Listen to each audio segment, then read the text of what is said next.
सुबह की राम राम। और फिर हम दौरा पर निकलने के पहला आप लोगों से बातचीत करे चलें। आज माताओं को, बहनों को करवा चौथ के त्यौहार के उपलक्ष्य में सभी को बहुत बहुत बधाई और शुभकामनाएं। और फिर अपनी आगे बात बढ़ाऊत भय कि जो रोज़ की लाइव हम आपके संगे कर रहे हैं, कल को चुनाव तो काई की चालू है और चुनाव में रोज़ आरोप प्रत्यारोप और चुनाव जोन स्तर पर जा रहा है और चुनाव जोन तरह जा रहा है। ललिता यादव जी की छटपटाहट और भड़बड़ाहट कल सामने आई है। जी तरीक़े से उनने कल बयान दिए, मुझे तो बड़ा आश्चर्य हुआ और शायद क्षेत्रवासियों को और ज़िले वासियों को भी इस चीज़ पे आश्चर्य होगा कि उन्होंने कमीशन और भ्रष्टाचार के आरोप मेरे ऊपर लगाए। अब उनकी क्या सोच है और क्या देखना है। मेरे परिवार की 60 साल की राजनीति, 60 साल से ज़्यादा की राजनीति है। आज तक परिवार के ऊपर, मेरे ऊपर कोई भ्रष्टाचार और कमीशन का आरोप नहीं कह पाया है। और ये चाहे जिसके मुंह से सुन लिया जाए और चाहे जहां पता लगा लिया जाए। 5 साल का जो मेरा कार्यकाल भी रहा है, जिस कार्यकाल में मैंने काम किया, लोगों के बीच में रहा, लोगों के साथ विधायक निधि को भी बांटी है और तमाम चीज़ें वहाँ पर, चाहे वो जो कुछ भी रहा है, लेकिन कोई भी भ्रष्टाचार या कमीशन की बात मेरे सामने या मेरे ऊपर आरोप नहीं लगा सकता है। मुझे तो इनकी सोच पर दया भी आती है और तरस भी आता है कि ललिता जी, आप जिस तरह के आरोप मेरे ऊपर लगा रही हैं, इसमें स्वयं झांक के देखो कि आपके तो पूरे 10 साल के कार्यकाल में, चाहे वो विधायकी के कार्यकाल रहे हों, चाहे वो मंत्री पद के कार्यकाल रहे हों, चाहे वो आप जो भी आपके नगर पालिका के कार्यकाल रहे हों, आपके ऊपर लगातार विधायक निधि में आरोप लगा कि आपने 15%, 20% कमीशन लिया। ट्रांसफ़रों पे आपके ऊपर आरोप लगा, समूहों पे आपके ऊपर आरोप लगा। कितनी चीज़ों के आपके ऊपर आरोप हैं और प्रमाण हैं। आज भी गांव-गांव में पुराने सरपंच कहते हैं कि हमसे बिना लिए हमको विधायक निधि नहीं मिली। और कई जगह तो आपने उसकी शुरुआत कर दी और विधायक निधि के कमीशन नहीं पहुंचा और काम शुरू नहीं हुआ। तो थोड़ा सोच के ये आरोप लगाने चाहिए और जांच के ये आरोप लगाने चाहिए। ये हमारे क्षेत्र के परिवारजन, जो हमारे साथ सब लोग हैं, वो बहुत अच्छे से जानते हैं कि इसमें कौन संलिप्त है और कौन संलिप्त नहीं है।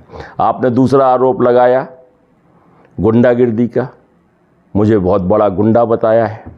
तो ये आपकी बौखलाहट कहूँ कि छटपटाहट कहूँ कि घबराहट कहूँ कि ललिता यादव जी को अब ये लगने लगा है कि ये चुनाव के मैदान से बाहर हो चुकी हैं, तो अब अनर्गल बातचीत करना शुरू कर दी है। मैंने कभी गुंडों को या सामाजिक तत्वों को संरक्षण दिया है, न मैंने किसी के साथ दुर्व्यवहार या गुंडागिर्दी की है। ऐसे आरोप आप जो लगा रही हैं, ये आप सोच विचार के आरोप लगाओ। ऐसे में आपका ही नुकसान होगा। आप जो भी आरोप लगाओ प्रमाण के साथ लगाओ, लेकिन इस तरह की बात ना करें। मैं प्रमाण के साथ आपको बोलता हूँ कि आप ऐसे लोगों को संरक्षण देती हैं जो गुंडागिर्दी में संलिप्त हैं। आप 50 ज़मीन पे, 50 घरों पे जिनने आज भी कब्जा कर रखा है और उनकी मुकदमे चल रहे हैं, ऐसे लोगों को आप संरक्षण दे रही हैं। अभी चुनाव में साथ लेके घूम रही हैं जो 307 के फरारी हैं। ये ऐसे, मैं प्रमाण के साथ कहता हूँ, फ़ोटो चाहेंगी तो मैं फ़ोटो भी दे दूँगा आपको कि आप जिस दिन बाज़ार में निकली थी, आपके बगल में आपसे ज़्यादा माला पहन के वो 307 का फरारी आपके साथ चल रहा था। आप किस पे आरोप लगा रही हैं? पिछले चुनाव में जब 13 का चुनाव लड़ी थी आप, तो एक बेटा आपका बगल में खड़ा हुआ था कि हम तो इसीलिए लड़े हैं कि हमें आपको चुनाव जिताना था। और फिर वही चीज़ आपने इस बार के चुनाव में शुरू कर ली कि आपने जो 2 लोग प्रत्याशियों को चुनाव लड़वा रही हैं, जो आपके एजेंट के रूप में चुनाव लड़ रहे हैं बसपा से और सपा से, वो दोनों प्रत्याशी केवल मेरे लिए बोल दें, कभी आपके लिए भी तो एक शब्द बोल दें कि आपने क्या किया, क्या नहीं किया, अच्छा किया, बुरा किया, कभी कुछ तो बोलें आपके लिए। तो ये इससे जाहिर नहीं होता है, आम जनमानस, परिवारजन, क्षेत्रीय सब समझते हैं कि आप किस तरह से ये पूरा का पूरा एक जाल बिछा के चुनाव लड़ रही हैं और आप ये सोच रही हैं। अब आपने ये जो जानकारियाँ गुमराह करने की शुरू कर दी, आरोप लगाने की शुरू कर दी और आप भ्रामक तरीके से लोगों के बीच में पहुंचना, ये ललिता जी आप ये सोच लिया है आपने कि हम मैदान से बाहर हैं, इसलिए ये आपकी बौखलाहट है, छटपटाहट है, घबराहट है, क्या कहा जाए। अब आप दूसरी तरफ इसी तरह से भ्रामक काम, आप एक समाचार गांव-गांव टेलीफोन करवा नहीं है, शहर-शहर, वार्ड-वार्ड, उन लाडली बहनाओं को जो लाडली बहनाओं के पास में 3-4 महीने से ये लाडली बहना की राशि पहुंची है कि कांग्रेस की सरकार बनेगी, तुम्हारी लाडली बहना की योजना बंद हो जाएगी। मैं अपनी बहनों से कहना चाहता हूँ, माताओं से कहना चाहता हूँ कि ये ऐसी कोई वो प्रावधान नहीं है कि वो योजना बंद कर दी जाएगी, बल्कि कांग्रेस की सरकार बनने पर अभी आपको जो राशि मिल रही है उससे कहीं अधिक राशि मिलेगी। और अधिक जो गैस सिलेंडर का केवल एक आपको ख्वाब दिखाया गया है 450 में, क्या मिला है आज तक?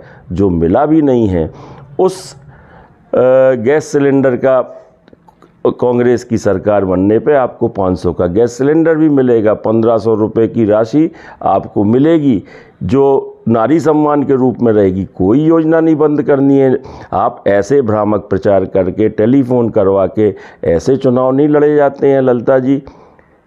चुनाव आप अच्छे से लड़ो, बड़ी शालीनता से लड़ो, अपना चुनाव आपका है, जनता के सामने आप अपनी बात लेके चलो, मैं अपनी बात लेके चल रहा हूँ।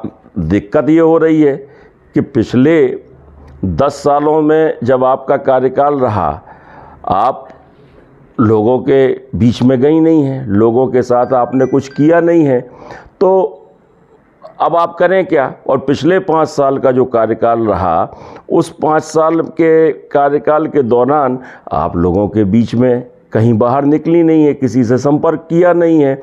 और कोरोना जैसी आपदा, तमाम तरह की आपदा आई, आप बाहर नहीं आई, लोगों को आपने मदद नहीं की। तो आज आपकी ये परेशानी है कि आपके साथ कोई खड़ा होने को तैयार नहीं है और आप अकेली पड़ गई हैं। तो अब इस तरह के आरोप प्रत्यारोप ना करो। आप शालीनता के साथ में जनता के बीच में आप भी जाओ, हम भी जाएं, जनता सब निर्णय कर लेगी और दूध का दूध और पानी का पानी कर देगी। जो निर्णय हमारे क्षेत्रीय जनमानस का होगा, आम जनमानस जो आशीर्वाद देगी जिसको, हम उसे प्रेम से सहर्ष स्वीकार करेंगे। और इस तरह की बातें करने से थोड़ा सा माहौल भी गड़बड़ होता है। और मेरा स्वभाव ये नहीं है कि मैं किसी के बारे में कोई इस तरह की टिप्पणी, टीका टिप्पणी करूं। अगर आपको ये पसंद है तो आप स्वतंत्र हैं। आज के लिए इतना ही काफ़ी। कल फिर हम आपसे सुबह सुबह की बात करेंगे। धन्यवाद, नमस्कार।